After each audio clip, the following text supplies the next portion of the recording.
Hi, I'm Molly. This video walks through week 8 of Mycroft, my Hacker News AI attention signal project. It covers how the pipeline scores buzz and reads community opinion for each company, this week's new dashboard, and one honest finding about where it still gets attribution wrong. This is Mycroft's Hacker News agent. It turns free public discussion into a structured attention signal for the AI sector, a buzz score for 12 companies, plus a comment-grounded read of what the community actually thinks. It runs end-to-end every day. Part of Mycroft, an experiment using AI to invest in AI. Hacker News is where engineers argue about AI launches before Wall Street notices. The hypothesis that argument volume is a leading indicator, and this project explicitly backtests it. It doesn't assume it. AI made execution cheap. It did not make judgment cheap. Week 8's work was building a dashboard, but before we look at that, let's walk through what came before it so this product actually makes sense. Every day, a scheduled trigger walks 12 companies through Hacker News search. A deterministic buzz score is computed straight from real engagement numbers, no model involved. A Groq narrative writes one paragraph per company on what happened and why. Then a full comment analysis, a saved snapshot, and a live dashboard. It starts with one free API. Entity term pair builds a search term per company, say entity as OpenAI and term as GPT-5. Merge and loop over entities, cycle through them. HTTP request queries Hacker News. Quoting each term forces exact phrase matching, so AMD stops matching hundreds of unrelated posts. Loop over entities and merge one feed, get metrics, which shapes raw hits into signal. It dedupes stories by ID, so the same post matched by two search terms counts once, sums points and comments, and keeps each entity's top 3 stories by score. Those ID feed the comment analysis later. Fewer than 3 stories, and it's flagged low confidence right here. Get previous run pulls yesterday's postgres snapshot. Merge 2 is where today meets yesterday, feeding compute buzz score, the deterministic core, 0 to 100. 4 capped components, volume and engagement, 30 points each, front page impact 20, acceleration 20. Story counts are log scaled, so one company with 100 stories doesn't drown out everyone else. Acceleration is measured against yesterday's base score with yesterday's own acceleration stripped out, so momentum can't compound on itself. Cold start, no history, every entity reads a flat 0. Build run row assembles the ranked leaderboard. The score's real inputs, how many stories this week, how many points and comments they earned, how many cleared the front page threshold, and how much that's changed since yesterday.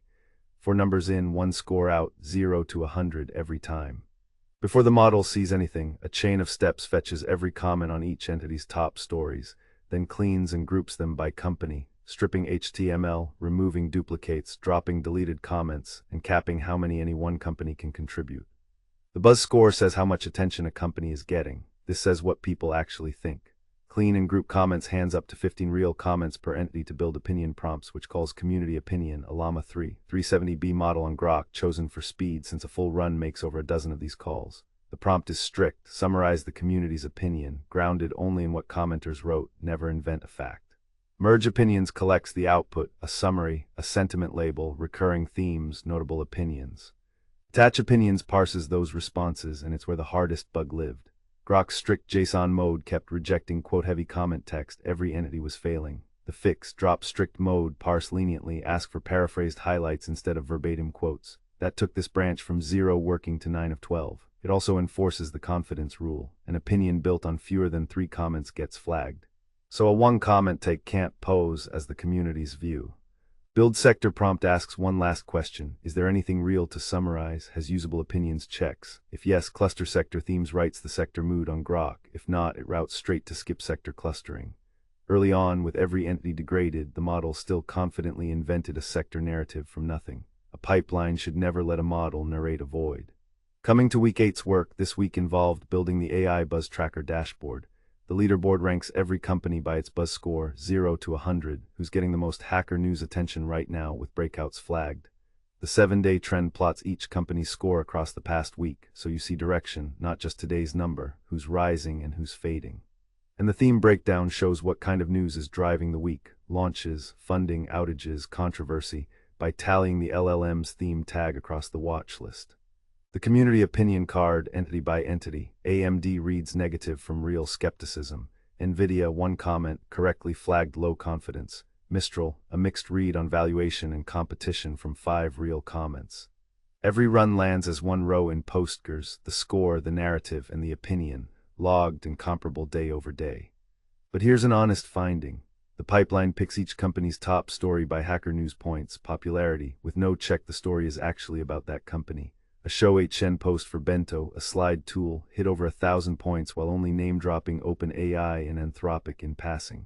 Because it was the most popular matching post, it became the top story for both. Community Opinion summarized its comments as each company's opinion. Both came back positive, praised for presentation software they had nothing to do with.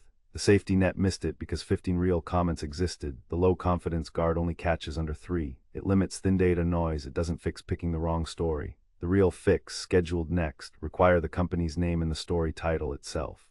That's up to this week. Fetch to dashboard running end to end with the honest gaps still labeled. Next, fixing attribution at the source.